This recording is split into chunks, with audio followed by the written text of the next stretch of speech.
Nowak. That's originally German, but I'm very blessed to be living in the Miami area.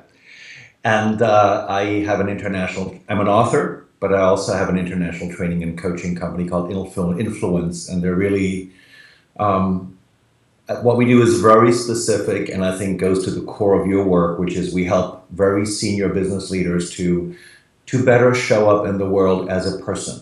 And because I believe if you do, you're better able to connect with people. People want to work for you, they want to engage with you, all those things. It starts with how you show up.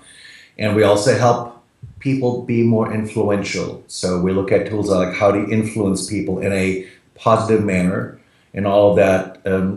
I think fosters a culture where people want to follow you, they want to be engaged with you, and there's a profound return on investment on that stuff that we often think is the soft stuff. I just turned 60 this summer, so it was really a great milestone because I no longer give a shit what anybody thinks I should be doing. The beauty of getting older is it's like, what is the work we really want to do? Not anybody else's idea. It's funny, like you, I have a new book coming out, so people telling me all these ideas about what product I should create around the book. And those are lovely ideas, but I don't want to do any of that stuff. And if I can relate it to all of us, it's just no matter where we are professionally, if we can get clear on how we can best be of service, not try to do everything, and then follow that path, then we create a world where everybody is living more their right life and being of service in a way that's meaningful. And it helps that as we get older, I have less to prove to myself. Like you, I know I can write a book. I know I can run a company. So what do we really want to do? But that's my invitation to all of us. So let's get to the right conversation, which is how we create work where we stay human, where we are able to, yes, create profits, because I am a capitalist and I believe in making money, but at the same time celebrate each other as humans on the journey through life. And our way of reconciling that, and as you know, we have many friends in the work cultures movement, there are many examples of companies that are doing that. So we need to look to those role models. And yes, make the money, but ironically, the more we go back to the human, the more that shows up in how we actually make money, and how we reconcile all that. That's my invitation to everybody and to myself. And the only other stuff I always have to laugh. I mean, I work with huge Fortune 500 companies. That's how my business is oriented. And they're amazing clients, but the attempt to control absolutely everything, the level of data that's recorded to track what's going on, but nothing is ever done with it. And the deep thing behind it is the fear of, we friggin' don't know what's going to happen, And if we can dance with that a little better, and pay attention to the unexpected, that might be the signal of where we really need to go, rather than going like shit, we didn't execute in the third quarter, and it's that ability to dance with life a little differently. And again, have your strategy, have your forecasts, please make money, but then dance with it in a different way. And if we can do that, then I think we create a better world. Start by not pretending that you know yourself, because that's just a lie. And most of us, by the time we're in our 20s, we're running on survival behavior, which we think is who we are. And we continue to take one assessment after another that tells us that that's who we are. So the life path is to really unravel that. I think the folks that do best with this are folks who at some point embark on some sort of spiritual journey. And I don't care what the journey is for you, but because in that moment we realize we get to a place of humility, and we realize there are larger forces at play. And that's incredibly liberating. And once we get that, we can actually be truly powerful, instead of being the arrogant son of a bitch who constantly has to prove that he knows everything. So when I think of my clients, I work with a lot of very senior executives. There is this incredible pressure to always have an answer for something and to know. And I think there's so much faking your way through stuff that goes on there. So the moment you can start unfaking and say, you know what, Bill, that's a great question. I really don't have the answer. I remember I was coaching somebody, and he this is an amazing guy. He has a $2 billion portfolio in an 8 billion company, and his direct report is the CEO, Bob. Bob's a great guy. And Bob asked him a question about what he would do with a problematic person on his team. And the fellow we were talking, he said, I didn't know how to answer it. Uh, and I said to him, did you consider maybe asking Bob what he would do?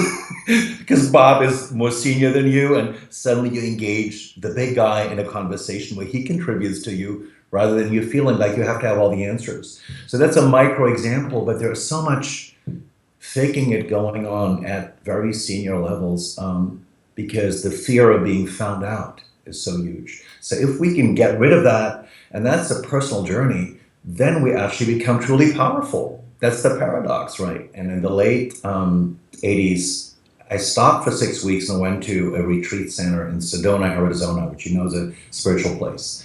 And this woman who ran the place did some very intense processes with us. The most intense one is she looked at us at some way. She said, "You're the most stubborn group of people I have ever met." So she put me on my bed, blindfolded me. So basically, she made me go inside. I couldn't leave the bed. I didn't know how long I would be there. And she said, if I had to go to the bathroom, I would raise my hand. Somebody would take me to the bathroom 3 times a day. Somebody would tap me on the shoulder, bring me food. But I was locked onto this bed into my mind. And lots of stuff happened in that mind, but two very powerful visions. And one was, there was a message that kept saying I should write. And in the 90s, I started to get published as a writer before I wrote my business books. But the other one, I kept seeing an image of a White House on a mountain slope on a tropical island overlooking the ocean. And that kept coming up, and I knew it wasn't a metaphor for something else. It was a real house.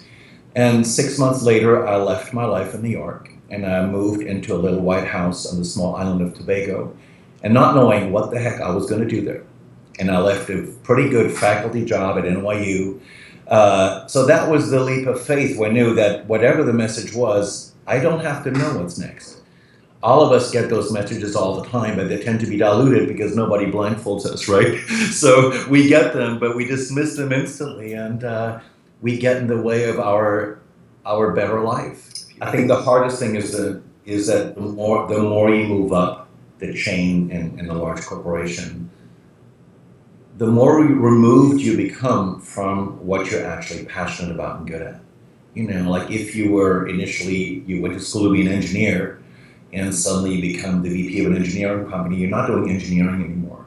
And so unless you fully become a different person who gets satisfied by something else, that disconnect gets larger and larger. And that's really scary. And the other part is, the more you start getting isolated in that world of strategic planning, decision making, get removed from the human aspect of work, the more you're just disconnected from humanity, period. Corporations need to get comfortable with thinking small again, meaning let go of the idea that everything has to be standardized everywhere. I mean, there are some communications and processes that need to be standardized, but please allow people to experiment.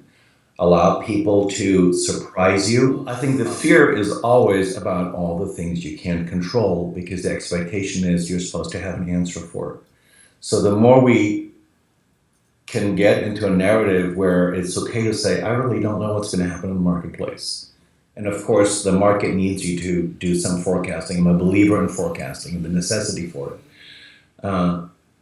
But at the same time, the savior for all of us, for everybody I work with, and almost everybody I coach, is the ability to more deeply play with everybody that you work with.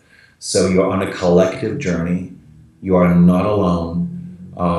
And the paradox again is that when we do that, we have a much better chance of meeting the targets. And so I bring you back to the human. Almost everybody I coach, people like us don't know how to pay a compliment to somebody, to acknowledge that somebody did something good. So that sounds simple.